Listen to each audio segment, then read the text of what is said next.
देवस्नान पूर्णिमा अवसर में जलदान शिविर आयोजित।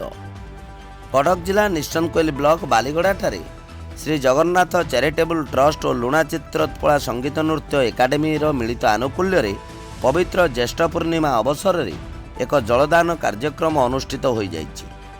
गत 29/6 पवित्र देवस्नान पूर्णिमा अवसर में पद्मवन पीठ नेमाल को आसुथिबा श्रद्धालु भक्त मानक तृष्णा दूर करने लक्ष्य यह शिविर आयोजन करा जाइथिला। चैरिटेबल ट्रस्ट अध्यक्ष क्षीरोचंद्र नंद और नृत्य एकाडेमी अध्यक्षा शर्मिष्ठा नंदक प्रत्यक्ष तत्वावधान आयोजित यह शिविर में हजार हजार श्रद्धालु भक्तों को जलदान करा जाइथिला। यही कार्यक्रम में श्रीजुक्त और श्रीमती नंदक समेत एकाडेमीर समस्त छात्र छात्री और अभिभावक माने उपस्थित थिले। एही भली कार्य समाज पाई निश्चित एक उदाहरण बोली बुद्धिजीवी महल रे चर्चा हेउथिबार शुणिबाकु मिलुछि।